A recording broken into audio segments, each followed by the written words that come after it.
Now, obviously, with negotiations, there's a lot of cloaks and daggers. It's true. It's not just real estate, it's negotiations in general. It could be a workforce wanting a pay rise, it could be any number of negotiations. And so there's always pitfalls associated with negotiations. And so I need you to be aware of some of them. The first one is saying, "This is our final offer," when it's not. Be careful that you only say this if you actually mean it. If you don't really mean it, do not expect the sales agent to be able to read your mind. It's true. They what can they do apart from take you at your word? All too often, this results in a sorry situation for the buyer, especially in a seller's market.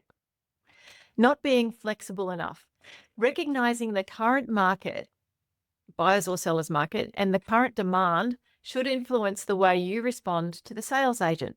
This module includes sample responses in the next section, but be careful to adjust these responses depending on the situation you're in. So read through all of those responses that are in the last few pages of this workbook and then adjust them to the situation that you're in. So again, if you need time to be able to figure out what your response is going to be, say to the sales agent, "Thanks, I'm on the hop at the moment. I'm really serious about responding to your question quickly.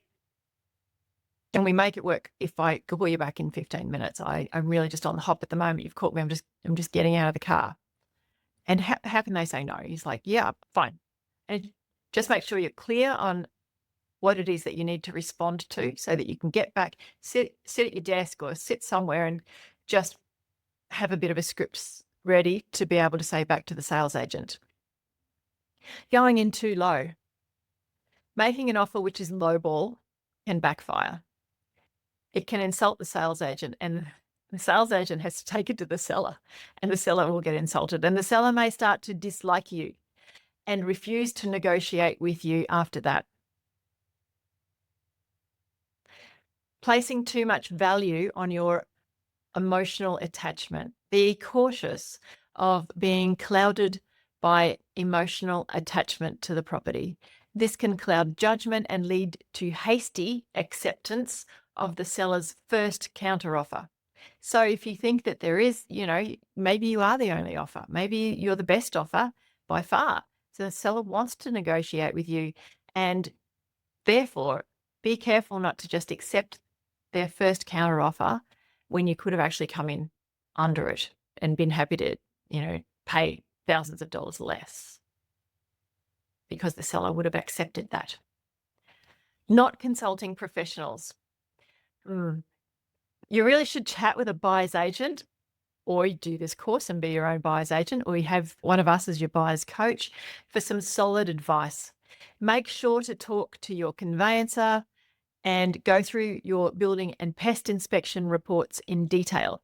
Give the inspector a call to discuss your options. So obviously you would have attended the building and pest inspection. You now have the report. So nothing in there is surprising because you attended the inspection.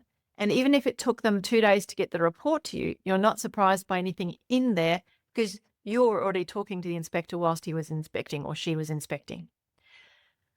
Give the inspector a call to discuss your options. Getting professional opinions is crucial because without them, you might not have enough information to negotiate a better price. Don't skip any steps. And finally, a negotiation pitfall is not exploring other options. It's easy to fall in love with a home and get tunnel vision, but remember, there are plenty of other homes out there. Sure, there might not be one next week or in 3 weeks, but there will always be new ones coming to the market. Keeping your options open can really strengthen your negotiating position. Okay, you've got this. Avoid these negotiation pitfalls. Thanks.